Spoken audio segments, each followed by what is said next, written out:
अस्सलाम वालेकुम दोस्तों, अॼु वॾी अपडेट तव्हां सां शेयर कंदा हलूं। जी हाँ दोस्तों, अॼु ज़बरदस्त अपडेट तव्हां सां शेयर कंदासीं। दोस्तों, अॼु पत्थर दिल ड्रामे जी हिकु वॾी अपडेट ज़बरदस्त शेयर कंदासीं। जे तव्हां हीअ वीडियो दोस्तों मिस करे छॾी, जे तव्हां हीअ वीडियो पूरी न ॾिठी दोस्तों, तव्हां खां वॾी अपडेट अॼु मिस थी वेंदी। इन खां पहिरियां हिन वीडियो खे आख़िर ताईं ॾिसो ऐं वीडियो स्टार्ट करण खां पहिरियां नंढिड़ो अर्ज़ु कंदुसि दोस्तों, असांजे हिन चैनल खे ज़रूरु सब्सक्राइब कयो ऐं वीडियो खे लाइक ज़रूरु करे छॾियो, बेल आइकन खे ऑल ते कयो। हलूं था पंहिंजी अपडेट जी तरफ़। दोस्तों, अॼु ॾींदासीं पत्थर दिल ड्रामे जी अपडेट ऐं तव्हांखे इहो ॿुधाईंदासीं पत्थर दिल ड्रामे जूं बाक़ी घणियूं क़िस्तूं बचियूं आहिनि ऐं तव्हांखे इहो ॿुधाईंदासीं पत्थर दिल ड्रामे खां पोइ ॿियो ड्रामो कहिड़ो आहे जेको इन जी जाइ ते हलंदो। दोस्तों, वॾी अपडेट अची चुकी आहे। पहिरियों दोस्तों तव्हांखे ॿुधायां, पत्थर दिल ड्रामो हाणे आख़िरी स्पेल में दाख़िल थी चुको आहे।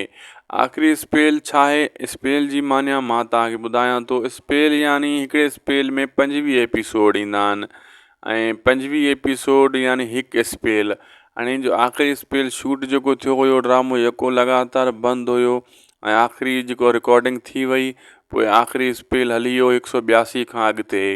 हाणे 182 खां 25 एपिसोडनि 25 या 20 एपिसोडनि यानी हाणे 188 99 90 ते एतिरी ड्रामो पुॻो आहे। तव्हां ॾिसी चुका आहियो।